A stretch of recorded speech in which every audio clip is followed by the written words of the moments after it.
Bismillahirrahmanirrahim. Assalamualaikum warahmatullahi wabarakatuh. Selamat siang para pemakalah dalam Seminar Nasional Program Studi Sastra Jepang yang bertemakan tradisi Jepang dari perspektif bahasa, sastra, dan budaya. Baiklah, perkenalkan saya Sri Hamdayani dari jurusan Sastra Jepang Fakultas Ilmu Budaya Universitas Andalas. Saya akan memaparkan makalah yang berjudul Jenis Jisho Dameshi pada Ragam Bahasa Pria dalam drama Kyokara Orewa. Pertama, pendahuluan. Seperti yang sudah kita ketahui bahwa bahasa itu beragam. Krida Laksana menjelaskan, ragam bahasa merupakan bermacam-macam bahasa yang pemakainya didasarkan pada topik yang dibahas, kaitan antar pembicara, lawan bicara, media pembicara, dan orang yang dibicarakan. Kemudian, Sujianto dan Nahidi menjelaskan bahwa salah satu karakteristik bahasa Jepang terdapat pada ragam bahasanya. Ragam bahasa Jepang terbagi atas ragam bahasa lisan, tulisan, hormat, standar, ragam bahasa wanita dan pria. Untuk membedakan ragam bahasa pria dan wanita, terdapat penanda kebahasaannya, seperti pronomina persona, partikel pada akhir kata, interjeksi, kata benda, dan kata kerja. Pada pronomina persona atau Ninsho Dameshi terdapat 3 bagian, yaitu Jisho Dameshi, pronomina persona pertama, Taisho Dameshi, pronomina persona kedua, dan Tashio Dameshi, pronomina persona ketiga. Nah, pada penelitian ini akan berfokus pada Jisho Dameshi, ragam bahasa pria. Sumber data pada penelitian ini adalah drama Kyokara Orewa episode 1-10 karya Fukuda Yuichi yang dirilis pada tahun 2018. Drama ini diproduksi oleh Nippon TV yang menceritakan tentang Mitsuhashi dan Ito yang merubah penampilannya menjadi Supari atau sebutan bocah nakal pada era tahun 1980-an. Akibat penampilan mereka yang mencolok, mereka selalu ditantang oleh Supari yang lainnya, bahkan sampai Yakuza. Namun anehnya, mereka selalu menang dengan strategi yang cerdik sehingga menjadi 2 berandalan terkuat di Chiba. Pengetahuan yang kurang terkait penanda ragam bahasa pria, khususnya Jisho Dameshi, dapat mengakibatkan kebingungan bagi penerjemah, pembelajar bahasa Jepang, pendengar atau pembaca yang bukan penutur asli bahasa Jepang. Berdasarkan hal ini, penting untuk mendalami pemahaman dan pengetahuan mengenai penanda ragam bahasa pria, agar kosakata atau pemilihan kata sesuai dan dapat terjalinnya komunikasi yang baik. Selanjutnya, landasan teori. Menurut Tetsuo, sosiolinguistik adalah bidang ilmu linguistik yang mengkaji bentuk bahasa yang pemakaiannya berkaitan dengan faktor sosial budaya, faktor wilayah, jenis kelamin, kedudukan sosial, hubungan manusia, dan lain sebagainya. Berdasarkan pemaparan dari Tetsuo, sosiolinguistik tepat digunakan sebagai landasan teori untuk penelitian ini. Selain itu, penanda ragam bahasa pria menurut Sujanto dan Dahidi. Ragam bahasa pria atau danseigo merupakan gabungan dari kata danse, pria, dan go, bahasa. Danseigo merupakan bahasa yang sering dituturkan oleh pria, bertujuan untuk memberikan kesan tegas, langsung, kasar, dan kebanyakan digunakan dari atasan kepada bawahan.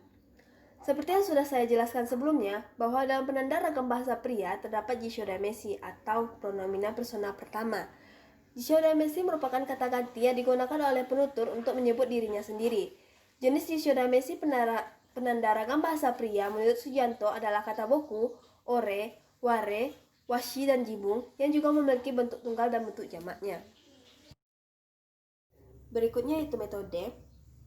Penelitian ini adalah penelitian kualitatif yang bersifat deskriptif. Metode pengumpulan data menggunakan metode simak dengan teknik sadap dan teknik lanjutan yaitu teknik simak bebas libat cakap dan teknik catat. Peneliti mencari data Jisho Dameshi yang dituturkan oleh pemeran pria dengan menyimak drama Kyokara Orewa episode 1-10, kemudian mencatat data tersebut. Metode analisis data menggunakan metode padan dengan teknik 3 unsur penentu. Peneliti membagi data Jisho Dameshi berdasarkan bentuk tunggal dan bentuk jamak, kemudian menganalisis data tersebut menggunakan teori penanda ragam bahasa pria yang dikemukakan oleh Sujanto dan Dahidi. Metode penyajian data menggunakan metode penyajian informal dengan memakai kata-kata biasa untuk mendeskripsikan hasil data yang telah ditemukan. Berikutnya itu pembahasan. Bentuk tunggal yang pertama itu kata washi. Percakapan ini antara Mitsuhashi dan Sakawa. Miswasi adalah ketua Supari SMA Nanko dan Sakawa adalah bawahannya. Kata washi memiliki arti aku, dan pada data ini diucapkan oleh orang yang memiliki status lebih tinggi daripada lawan tutur, yang penggunaannya dalam situasi non-formal ketika Miswasi dan Sakawa berdiskusi di atap sekolah. Sujianto menjelaskan bahwa kata washi dapat memberikan kesan bahwa penutur adalah orang yang sombong, congak, dan angkuh. Yang kedua itu kata jibung. Percakapan data ini terjadi dalam situasi non-formal ketika Sakamoto menyelamatkan Goda yang hampir tertimpa papan iklan. Goda merasa sangat berterima kasih kepada Sakamoto yang mau menolongnya, padahal mereka tidak saling kenal. Goda menggunakan kata jibung yang berarti aku, yang penggunaannya tidak terkesan kasar untuk menghargai orang asing yang telah menolongnya. Sujianto menjelaskan bahwa kata jibung memiliki makna yang kuat dan digunakan oleh pria untuk menunjukkan kemaskulinannya. Ketiga itu kata oresama. Miswasi dan Ito adalah teman yang akrab yang sama-sama bersekolah di SMA Nanko. Kata ore sama merupakan bentuk lain dari kata ore yang berarti aku. Miswasi menggunakan kata ore sama kepada temannya untuk menunjukkan keangkuhan karena telah ditipu oleh berandalan Tokyo. Yuana menjelaskan bahwa kata ore sama pemakainya untuk menunjukkan kesombongan dan keangkuhan dari penuturnya. Bentuk jamak dari kata ore adalah kata ore tachi dan orera. Selanjutnya itu bentuk jamak. Yang pertama itu kata ware-ware. Percakapan ini terjadi antara Kurosaki dan Akasaka. Kurosaki dan Akasaka adalah pelatih dojo yang ada di Chiba. Namun karena terdapat persaingan antar wilayah yang sama, maka mereka mengadakan pertandingan. Kata ware-ware merupakan bentuk jamak dari kata ware yang memiliki arti kami. Penggunaan kata ware-ware data ini untuk menggantikan Kurosaki dan anak didik dojonya. Kurosaki menggunakan kata ware-ware kepada orang yang memiliki status sosial yang sama dan untuk memberikan kesan kemaskulinan serta kesombongannya. Selanjutnya itu kata bokura. Percakapan ini antara Imai dan Akemi. Imai adalah siswa dari SMA Beniko dan Akemi adalah siswi dari SMA Seran Joshi. Kata bokura merupakan bentuk jamak Jishodamesi kata boku yang memiliki arti kita untuk menggantikan penutur dan lawan tutur. Imai menggunakan kata bokura kepada orang yang memiliki status sama untuk menunjukkan kesan ramah dan kemaskulinannya kepada lawan jenis. Kata bokura lebih sopan dari kata orera. Bokura memiliki bentuk jamak yang lainnya yaitu bokutachi. Baik, selanjutnya yang terakhir yaitu kesimpulan. Jenis Jishodamesi pada ragam bahasa pria yang terdapat dalam drama Kyokara Orewa, yakni bentuk tunggal, yang ditemukan adalah kata washi, jibung, boku, ore, dan ore sama yang memiliki arti aku. Kemudian bentuk jamak yang ditemukan yaitu kata ware-ware, bokura, bokutachi, orera, dan oritachi yang berarti kita dan kami. Jishodamesi ragam bahasa pria yang ditemukan dalam drama ini terjadi dalam situasi non-formal kepada atasan, bawahan, orang asing, atau orang yang memiliki status yang sama.